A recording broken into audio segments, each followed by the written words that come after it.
Why did the Israelites spend 40 years wandering in the desert, when the journey to the promised land should have taken just days? Was it just bad timing or something deeper? Behind the heat, hunger, and wandering lies a powerful story of faith, rebellion, and transformation. In this video, we'll uncover the real reason God kept his people in the wilderness, and how that ancient journey still speaks to us today. Let's begin. When the Israelites were freed from slavery in Egypt by the powerful hand of God, many expected a short journey to the promised land.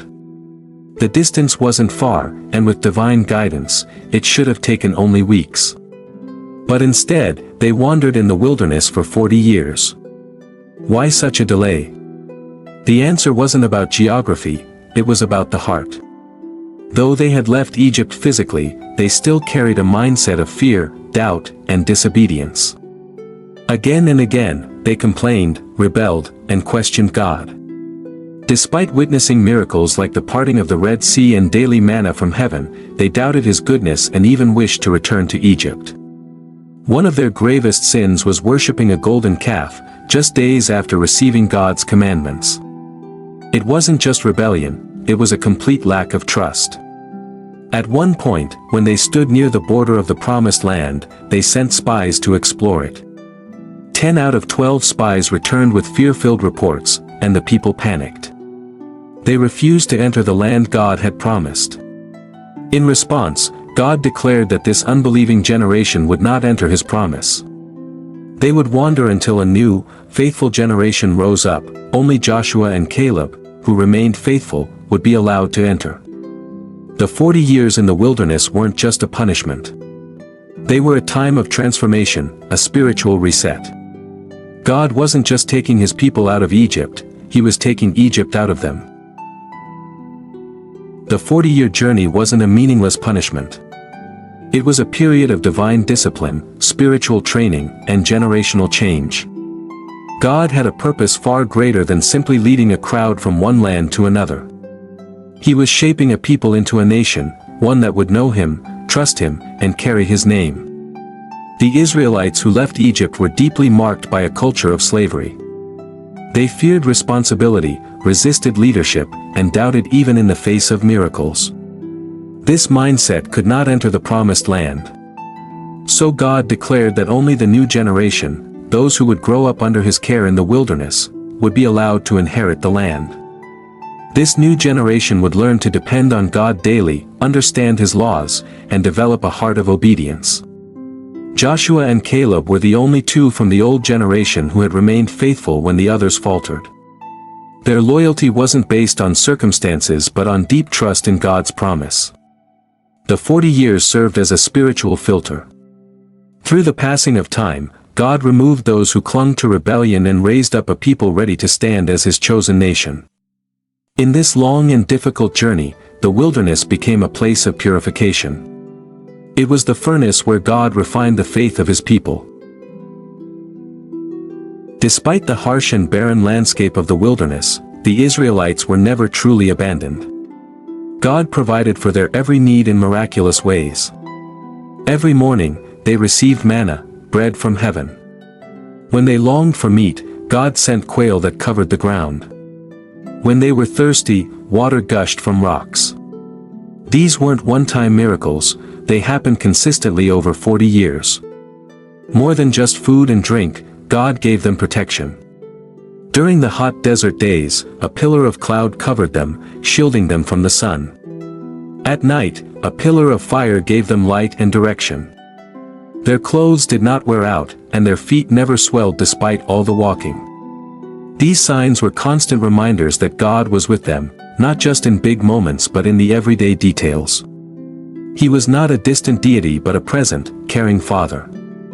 He didn't just lead them out of slavery and leave them alone. He walked with them, sustained them, and proved that his presence was enough, even in the most lifeless of places. The wilderness was not just a land of testing, but a land of provision. It showed that God could sustain his people in any circumstance. Even when they were faithless, he remained faithful. The daily manna, the water from rocks, the guiding cloud and fire, all these were more than physical miracles. They were spiritual lessons. God was not only feeding bodies, he was shaping hearts. In the wilderness, the Israelites received the law through Moses. They built the tabernacle, the tent of meeting, a sacred place where God's presence dwelled among them. This period taught them discipline, order, and worship. From a scattered group of ex-slaves, they became an organized nation with laws, leaders, and a central focus on God. They learned to follow his timing, trust his commands, and depend on him not just in crisis, but every day. The wilderness exposed their weaknesses, but it also became the foundation for their identity.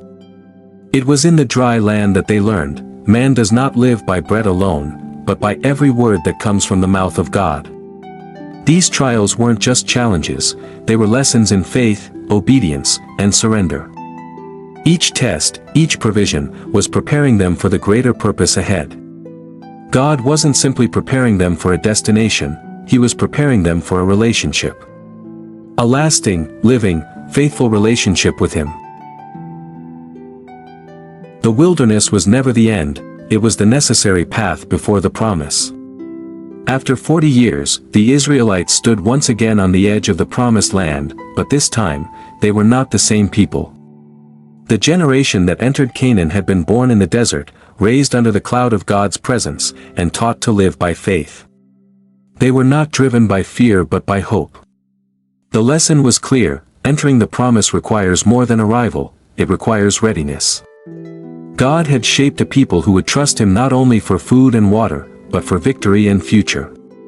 They had learned, sometimes painfully, that God's ways are not to be rushed or doubted. The desert had become a place of encounter.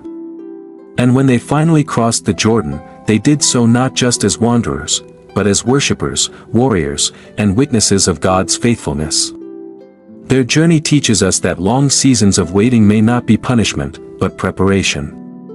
God delays not to hurt us, but to heal us from our own unbelief. Only when we are ready in heart, not just in feet, can we step into the promises he has prepared. The 40-year journey of the Israelites through the wilderness wasn't a detour, it was the path God chose to prepare his people for something greater. And perhaps, in our own lives, the dry seasons we go through are not punishments, but invitations to grow deeper, to trust more fully, and to become who we're called to be.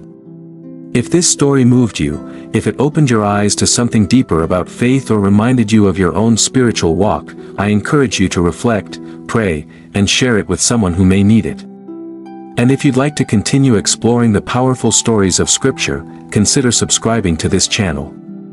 Your support, through a like, a comment, or simply sharing, helps spread the word and keeps this mission going. Let's walk this journey of faith together. Thank you for watching, and may you never fear the wilderness, for God often meets us there.